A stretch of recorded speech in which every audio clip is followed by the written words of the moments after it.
It is a Tuesday in November, and you are sitting in a CarMax parking lot in Frisco, Texas, reading a number on your phone that cannot be right. The truck is 6 months old. It has 8,400 miles on it. It still smells like the factory. That specific smell. Synthetic leather and something chemical. The smell of something that has never been used hard. You bought it in May. You put $14,000 down. You signed a 72-month note at 7.9% on the remaining $56,000. The CarMax offer on your screen says $39,500. You do not move. The heat is on. The truck is running. You are sitting in the parking lot of a place that buys cars, in a car you cannot afford to keep, looking at a number that means you are $30,000 underwater before you have made your 8th payment. You already knew this was coming. You just didn't know you were the one who made it happen. You are 34 years old. You work in project management for a mid-sized commercial contractor outside Dallas. You make $94,000 a year. You are not reckless. You're not financially illiterate. You have a 401k. You have a credit score of 748. You wanted the truck for reasonable reasons. You haul equipment twice a month. You drive 34 miles of highway each way. You told yourself a reliable vehicle was a practical investment. You told yourself this the way people tell themselves, things that are mostly true, but not entirely honest. The truck you bought was a 2024 Ram 1500 Laramie. Fully loaded. Panoramic sunroof you have opened twice. A 12-inch touchscreen. Heated and ventilated front seats. A bed you have put a toolbox in, and once, a kayak. The sticker was $72,440. But you paid $70,200 after negotiation and felt briefly like you had won something. You did not win something. What you did was walk into a dealership at the exact peak of a market that had been artificially inflated for 3 years, buy an asset that depreciates the moment it leaves the lot, finance it at a rate that means your first 18 months of payments are almost entirely interest, and drive away believing the number on the sticker had some relationship to the value of the thing you were buying. It did not. You were not stupid. You were just the last person in a very long chain, and the only one in that chain who was not getting paid. Go back to May. Go back to the showroom floor. The salesman's name is Derek. He is pleasant. He has a laminated sheet that shows you the market-adjusted price. He explains without embarrassment that inventory is limited, and that this specific configuration, the Laramie, the 5.7 Hemi, the granite crystal exterior, has a 3-week wait if you don't take the one on the lot. He says this calmly, the way you say a thing you have said 400 times and stopped hearing. The market adjustment on the sticker is $4,200 above MSRP. You negotiate it down to $1,800 over. You believe you have won again. Your brother-in-law, who has bought and sold 12 cars in his life and works in fleet logistics, texted you the week before. His message said, "Do not buy a new truck right now. Prices are still correcting. Wait 6 months. You can get the same truck for $8,000 less in the fall." You read the message. You typed back, "I hear you, I just need something reliable now." What you did not factor, and what Derek did not mention, and what the finance manager in the small glass office absolutely did not bring up when he walked you through the 72-month note, was this. The used truck market had been running at historic highs since 2021 because of a microchip shortage that disrupted new vehicle production globally. Dealers charged over MSRP because supply was genuinely constrained and buyers had no alternative. By late 2023, production had normalised. New inventory was flooding back onto lots, and the inflated used market was correcting fast and in one direction. A J.D. Power analyst published a report in February 2024, 3 months before your purchase, specifically flagging full-size truck segments as overvalued relative to projected 12-month depreciation. The report was not hidden. It was not buried. It was available to anyone who searched truck depreciation 2024 before signing a $70,000 note. You did not search that before signing a $70,000 note. Derek knew. The finance manager knew. The manufacturer's rep who set the regional inventory pricing knew. No one lied to you. No one had to. September arrives. Your payment is $1,097 a month. You are current. You are fine, technically. Then your company announces a project delay. Your bonus, which you had mentally attached to the down payment on a house by spring, is pushed to Q2. It is not gone. It is just not coming when you needed it to come. You open a spreadsheet. Or you do what people do when they already know the answer and are hoping the numbers will argue them out of it.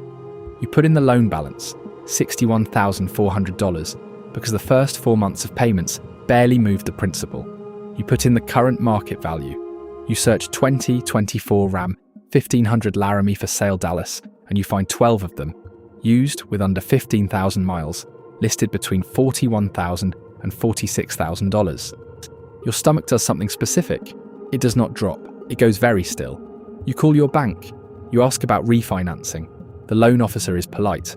She explains that because you are underwater, the vehicle's current market value is below the outstanding loan balance. A refinance does not improve your position. It just restructures the debt on an asset that is still worth less than you owe. She uses the phrase negative equity 3 times. Each time she says it, it sounds more permanent. You call a friend who works at a Ford dealership. You ask if they could take the truck on trade. He is honest with you, which is to say he is unkind in the specific way that honest people are. He says a trade-in offer will come in at or below the CarMax number because the dealer has to build in their margin. He says you are looking at carrying the negative equity into your next loan, meaning if you trade the $61,400 truck for a $35,000 car, the difference rides with you into the new note. Invisible accumulating interest. You do not trade it. You look at selling it privately. You list it on Facebook Marketplace at $47,000. You receive, over 3 weeks, 2 lowball offers and 1 message from a person who asks if you will accept crypto. You lower the listing to $44,500. Silence. The market is not broken. The market is just finished pretending. It is the Tuesday in November, and you are back in the CarMax lot. You drove here because CarMax offers are binding for 7 days, and you wanted a real number, not a Kelley Blue Book estimate, not a dealer's preliminary quote, a real number from a real buyer who will cut a real check. The offer came back at $39,500. You are holding your phone with both hands. The steering wheel is cold under your wrists, even though the heat has been running for 10 minutes. You notice this. Hide the cold coming through the leather. The truck cost $1,097 a month, and the leather is still cold. Your loan balance is $61,400. The gap between those 2 numbers is $21,900. That is not a loss on paper. That is not a depreciation percentage in an industry report. That is a number that means if you sell this truck today, you still owe $21,900 on something you no longer own. You would write a check for $21,900 to close out a loan on a truck that is gone. Or you carry it into the next loan. Invisible. Like debt that learned to hide. You sit there for 4 minutes. The CarMax lot is quiet. A man in an orange vest is moving a sedan 40 feet away. He is not looking at you. Nobody is looking at you. You back out of the lot. You keep the truck. Here is what the numbers look like from the outside.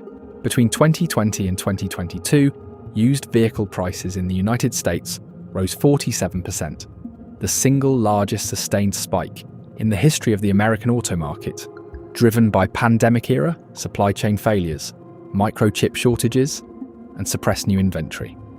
Dealers collected an estimated $45 billion in above MSRP markups during this period. Manufacturers reported record profits. The average transaction price for a new full-size pickup truck peaked at $68,300 in late 2022. By mid-2024, that correction had arrived. Full-size truck values fell an average of 22 to 28% from their peak.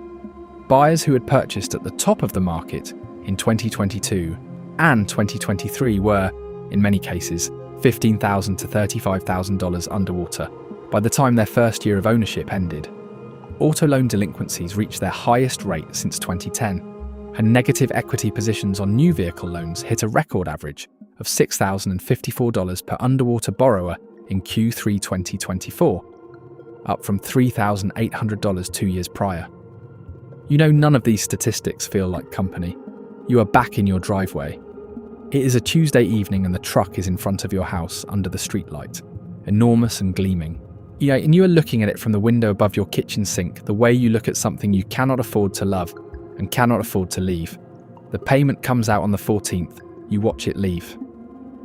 3 weeks later, a class action lawsuit is filed in the Northern District of Texas against 4 major dealership groups, alleging that market-adjusted pricing markups during the inventory shortage constituted deceptive trade practices.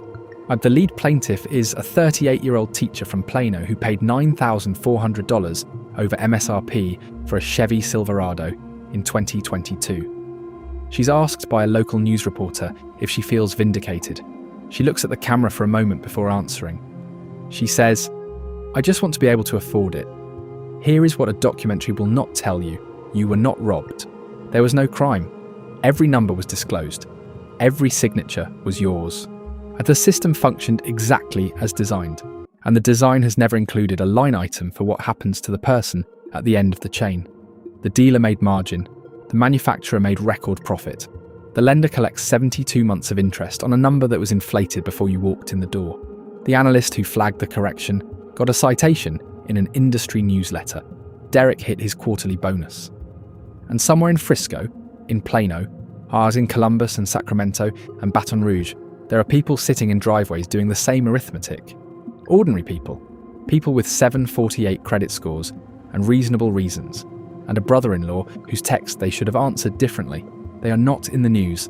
They are just upside down. They just keep paying.